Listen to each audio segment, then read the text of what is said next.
Assalamualaikum warahmatullahi wabarakatuh. Anda bersama dengan saya Ustaz Rahimi Piramli. Hari ini saya nak berjalan jauh bersama anda. Nak berjalan ke mana? Tentunya anda bersama dengan saya selepas ini dalam perjalanan abadi.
Assalamualaikum warahmatullahi wabarakatuh.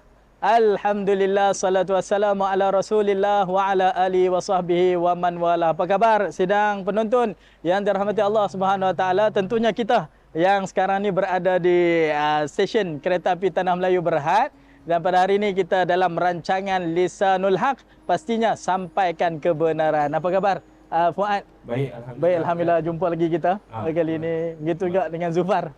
Okey, dalam rancangan kita ni bersama dengan pria akustik. Betul. Kali ini betul. Saya tunggu. Pria akustik. Tunggu. Namun ada kala dalam hidup kita ni banyak melakukan kesilapan, tapi Allah Subhanahu Wa Taala tu Maha mengampun. Walaupun kita buat salah, banyak mana pun dosa kita, tetap Allah Taala Maha mengampun. Bahkan kita dituntut untuk memaafkan, bukan nak canan-canan dekat Fuad, tapi tersentuh, teringat. Jadi itulah yang perlu kita sampaikan berdasarkan pada suasana kita. Jadi sedang menonton rahmat Allah Taala, begitu kita yang berada di set kereta api Tanah Melayu ini. Hari ini kita nak bercakap berkaitan dengan perjalanan abadi. Bila kita sentuh tentang perjalanan, maka kita ini pun adalah orang yang sedang melangkah. Kita melangkah ke mana? Kita sedang melangkah nak menuju kepada alam akhirat. Alam akhirat yang pertama, sikit lagi. Tak kira umur. Walaupun baru 1 bulan, walaupun 1 hari, walaupun 25 tahun, walaupun 30 tahun, walaupun 40 tahun, walaupun 70 tahun, walaupun 99 tahun. Ke depan kita yang paling dekat, kata Nabi, itu adalah maut. Maut tu apa? Mati, terkeluar nyawa, terkeluar roh daripada badan. Itulah akhirat kita yang pertama. Sebab itu ada seorang maula kepada Ummu Hani, maula Osman, Saidina Osman bin Affan. Ketika mana Saidina Osman berlalu di dalam satu kawasan perkuburan, Saidina Osman berhenti dan juga menangis sehingga basah janggutnya. Saya pasti penonton semua mengangguk, mengatakan ya, tentu pernah dengar cerita ni. Dan Saidina Osman menangis sehingga akan terkeluar suara yang kuat. Kenapa dia rintih? Ditanya maula, itu hambanya kepada Saidina Osman. Kamu Saidina Osman, kalau dengar cerita berkaitan dengan mahsyar, berkaitan dengan neraka, biasa-biasa saja. Macam tak ada react sebagaimana kamu tengok kubur. Dia kata, manakan tidak. Kubur ini satu benda yang jelas nampak di depan mata kita. Yang pasti kita akan masuk ke situ. Yang kita sebut sebagai ainul yaqin, dengan mata yang kita sangat percaya. Matinya kita, 7 kaki ke dalam nilah kita. Rumah yang penuh dengan kegelapan, duduk bersendirian, seorang-seorang untuk diuji tentang apa? Tentang kehidupan perjalanan dunia kita. Jadi itu barulah satu step nak menuju alam abadi, dan itu permula alam abadi. Perjalanan abadi, bila kita sebut tentang abadi ni pula, apa maksud abadi? Abadi ini kekal selama-lamanya. Dunia kekal tak? Tak. Benda yang kita kumpul, kita cari, kita tagih, kita fight, kita lawan untuk ditinggalkan. Kita tak solat apa semua ni, kita kata nanti solat lah. Sebab kita tak cukup lagi nak kutip duit kita. Kita nampakkan dunia ini adalah harta benda. Sungguh Nabi kata setiap umat ada sembahan, dan sembahan umat Muhammad sallallahu alaihi wasallam adalah ad-dananir wad-darahim. Dengan duit ini yang kata matang, harta dunia ini sangat-sangat boleh menyesatkan. Perlu tak duit ni? Perlu. Dan itu perjalanan kita, step yang pertama adalah nak mati. Nak mati, nak pergi kepada alam yang kekal abadi, yang Allah Ta'ala sebut, Nabi SAW sebutkan pada kita. Berkaitan dengan alam abadi ini, yang kekal selamanya ini adalah di dalam syurga esok, ataupun neraka.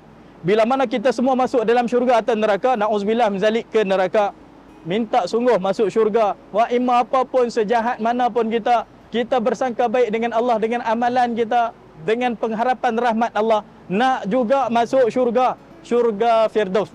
Tuan-tuan, bila masuk syurga, Allah Ta'ala akan panggil kita balik semua. Datang balik. Orang yang dalam syurga, bila Allah Ta'ala panggil, kita berada dalam keadaan susah. Allah panggil. Sebab apa panggil? Adakah aku ni nak dikeluarkan daripada sini? Kita dah duduk syurga dah. Allah, kalau Allah panggil aku kena keluar ke neraka tu, macam mana aku nak hadap neraka? Susah hati orang syurga bila mana Allah Ta'ala panggil. Allah panggil orang neraka. Orang neraka datang dengan penuh kegembiraan. Ya Allah, Allah panggil. Mesti nak keluarkan aku daripada neraka. Rupa-rupanya Allah nak cerita bahawa hari ini aku nak tunjukkan kepada orang syurga dan neraka, aku akan sembelih kematian. Kematian itu adalah makhluk. Dan digambarkan dalam hadis, kematian itu ibarat seekor kambing. Allah sembelihnya kambing di hadapan orang ahli syurga dan neraka. Dan hari ini aku isyiharkan tidak ada lagi kematian. Tidak ada lagi yang namanya maut. Kamu orang syurga akan duduk syurga selama-lamanya. Orang neraka akan duduk neraka selama-lamanya. Menangis orang neraka, Allah selama-lama, abadi, abadan abada. Tak boleh keluar dah. Sebab tidak akan kamu mati. Kamu akan menjalani seksaan ini selama mana? Lama. Umur dunia, kita boleh kata kita akan susah di dunia 60-70 tahun. A'maru ummati baina 60 ila 70.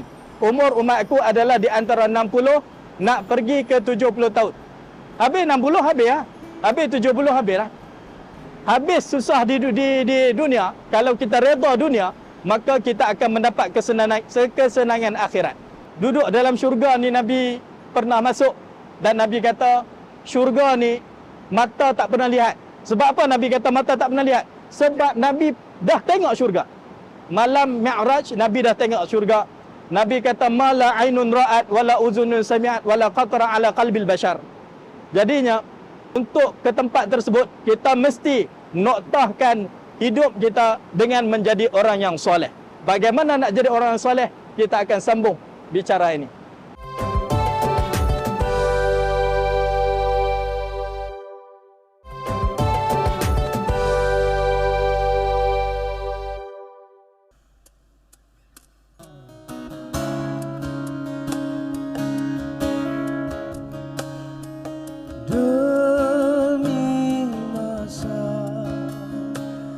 Sesungguhnya manusia kerugian, melainkan yang beriman dan yang beramal saleh. Gunakan kesempatan yang masih diberi, kita takkan menyesal. Masa usia kita jangan disia-siakan, karena ia takkan kembali.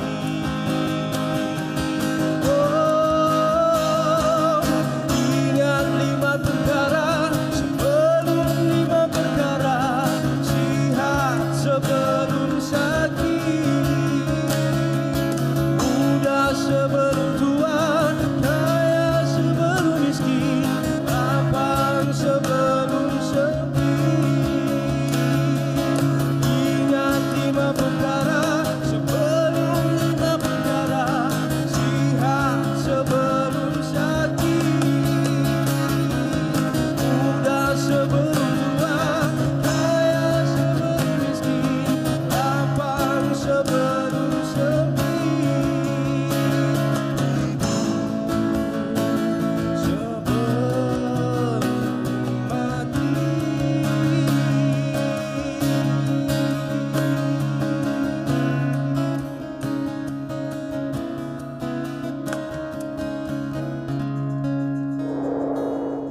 Alhamdulillah, Masya Allah, satu lagu yang memberikan satu poin yang sangat penting dalam hidup kita berkaitan dengan masa kita.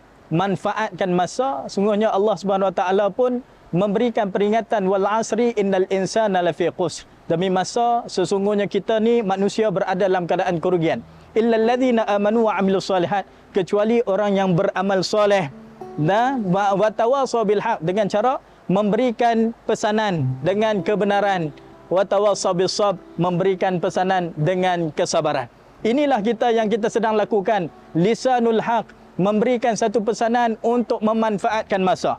Sesungguhnya setiap detik yang kita lalu saat ini, tuan-tuan, kita perempuan juga, Fuad, Zufar, kita semua sedang berada dalam langkahan masa yang sangat mencemburui kita untuk melayakkan kita masuk dalam syurga.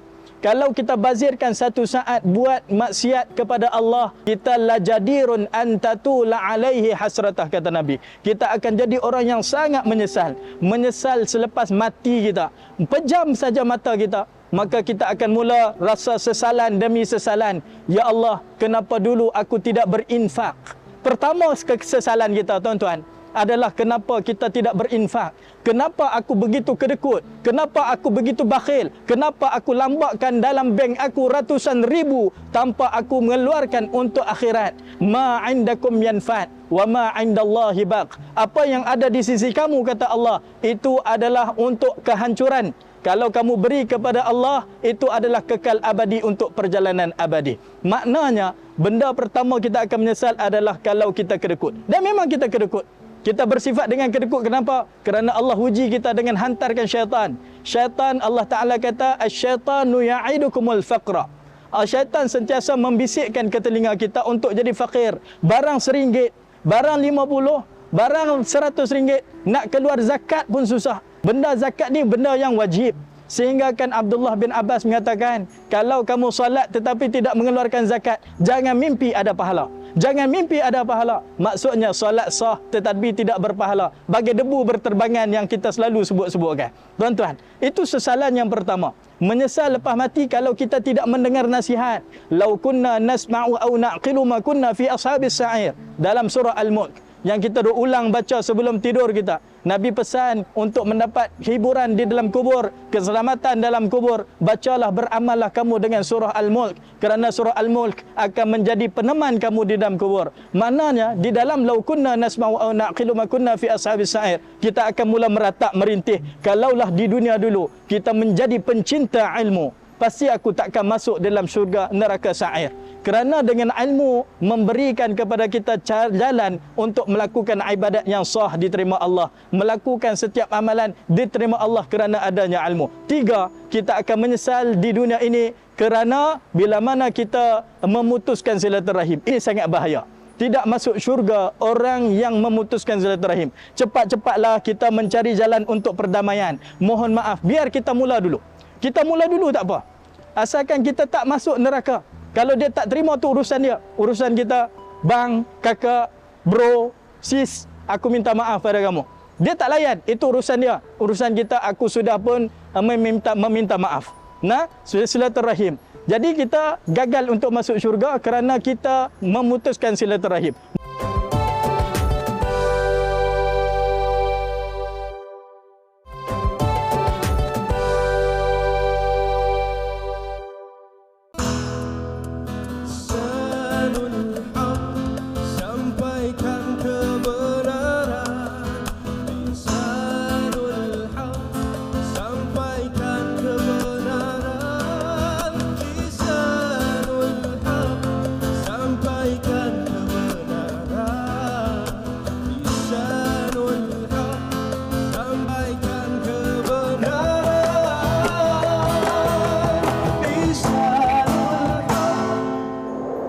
Alhamdulillah, lisanul haq, sampaikan kebenaran. So kita nak sampaikan, tajuk kita adalah perjalanan abadi.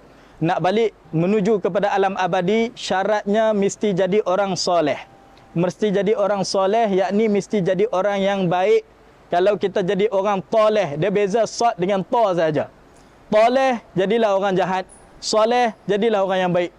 Nak jadi orang yang baik, susah. Kenapa? Kerana dilingkari syurga itu dengan benda al-makarih, dengan benda yang kita benci.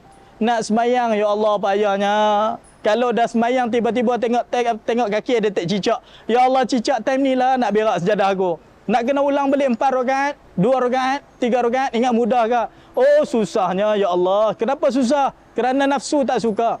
Kerana nafsu tak suka. Rancangan lisanul haq, kenapalah sat sangat? Bukan lama sangat. Kenapalah sekejap sangat? Sebab kita suka harap-harapnya begitulah. Sudah menonton yang dirahmati Allah SWT. Jadinya, bagaimana kita nak jadi soleh? Nak jadi soleh ni pun kena tahu. Ikutnya nak jadi, bagaimana kita nak jadi soleh? Mesti ada tip. Nak jadi soleh ada 2 benda sahaja. 2 benda ni kita kena pegang sungguh-sungguh untuk kita jaga sampai titik noktah terakhir. Kalau di awal kita nampak soleh, hujung kita ahli maksiat, neraka lah kita.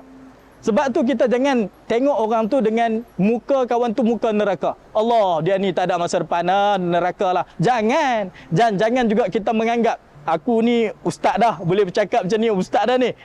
Jangan juga. Kerana kalau kita meletakkan kebaikan pada diri kita, itu seburuk-buruk kejahatan. Seburuk-buruk kejahatan merasakan diri baik. Setan, iblis, tak kalah mana disuruh sujud kepada Adam. Kenapa dia jadi setan iblis? Sebelum tu dia dikategorikan sebagai guru kepada malaikat, lebih hebat pada malaikat. Rupa-rupanya kerana nafsu yang ada pada dirinya yang mengatakan bahawa ana khairum minhu, aku lebih baik daripada Adam. Khalaqtani min nar wa khalaqtahu min tin. Aku diciptakan daripada api, dia tanah je kot. Kenapa aku perlu sujud kepada Adam? Disebabkan ada perkara ujub. Ujub ni satu jerat yang cukup bahaya. Lepas semayang, kita meletakkan bahawa kita baik kerana kita semayang. Oh, bahaya. Ya Allah, baiknya aku sebab aku semayang. Ya Allah, baiknya aku khatam Quran. Ya Allah, baiknya aku puasa. Ya Allah, baiknya aku zakat. Ya Allah, baiknya aku sedekah. Ya Allah, tak bolehkah kata gitu? Tak boleh. Rupa-rupanya itu adalah ujub, merasa diri bagus. Kita buat, kita letak ni hak Allah, ini untuk Allah. Nak sampai ke tahap tersebut, kita kena ada ilmu. Ilmu itu sangat penting untuk mendorong kita menentukan bagaimana nak jadi soleh. Nak jadi soleh ada 2. Yang pertama, kita mesti laksanakan segala perintah Allah. Hablum minallah. Baik dengan Allah. Allah suruh apa saja, kita jadilah sampai kita jadi orang yang bertakwa. Maksudnya, apa yang Allah perintahkan pada kita, wajib kita buat. Allah perintahkan, yang selalu saya sebutkan kerana Nabi SAW sendiri pun, di kala mana Nabi berdakwah, Nabi suka menggunakan metodologi penceritaan, metodologi meletakkan penyampaian sebagai khutbah dan juga membuat satu siri ulang-ulangan. Nabi suka mengulang perkara-perkara yang penting. Kadang-kala Nabi minta pada Allah satu benda yang penting itu dengan 3 kali ulangan. Dan kita nak ulang lagi. Benda soleh yang Allah Ta'ala suruh kita buat supaya rapat dengan Allah. Perkara yang paling besar adalah semayang. Tanda kehambaan kita adalah solat. Orang yang tidak solat, dia tidak soleh, dia tidak baik. Orang sampaikan Nabi SAW diangkat ke langit untuk bertemu Allah, itu untuk menerima ibadah solat. Dan disebut Allah dengan perkataan abd. Subhanallazi asra bi'abdihi. Aku memperjalankan hambaku untuk menerima satu benda yang menunjukkan tanda kehambaan, iaitu solat. Hamba kalau buat menyembah ma'bud, apa ibadat yang paling besar adalah solat. Begitu lepas solat kena zakat, begitu lepas zakat kena puasa, begitu lepas tu kena haji.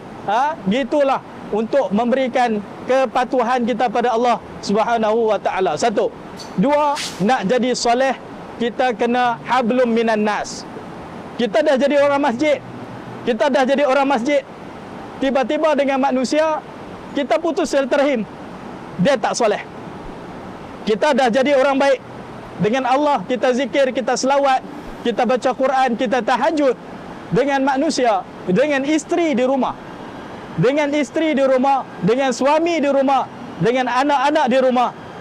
Kita tak buat kebaikan pada mereka. Suami tidak memberi nafkah kepada isteri, dia tak soleh. Dia tidak soleh kalau dia tidak melaksanakan tanggungjawabnya. Jadinya, untuk jadi soleh lagi kepada manusia adalah kita kena membuat baik dengan sesama manusia. Yang pastinya janganlah kita memutus silaturahim sesama manusia dan melaksanakan tanggungjawab kita sesama manusia. Untuk Kita mohon supaya kita sentiasa mengingat pada Allah. Allah pemudahkan untuk urusan kita sebagai ibadah pada Allah. Sama-sama kita mengaminkan doa.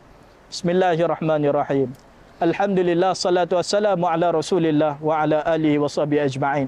Allahumma a'inna ala dzikrika wa syukrika wa husna ibadatik. Rabbana atina fid dunya hasanah wa fil akhirati hasanah wa qina adzabannar. Walhamdulillahi rabbil alamin.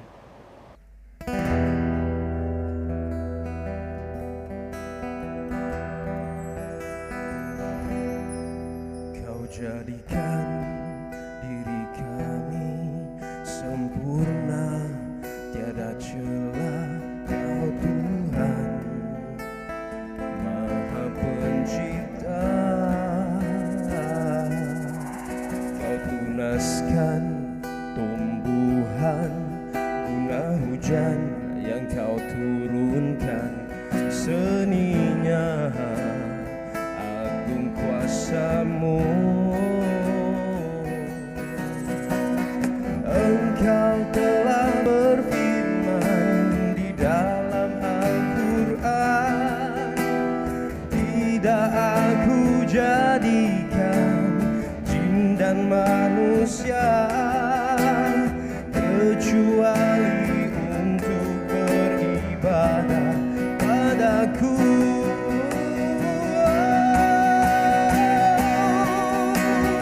Wahai Tuhan Pencipta, terimalah taubatku. Sesungguhnya tanpa-Mu kami ragu. Wahai Tuhan Pencipta, terimalah taubatku. Sesungguhnya tanpa-Mu kami ragu. Wahai Tuhan Pencipta, terimalah taubatku. Sesungguhnya tanpa-Mu kami ragu. Wahai Tuhan Pencipta, terimalah taubatku. Sesungguhnya tanpa-Mu kami ragu. Ya Tuhanku.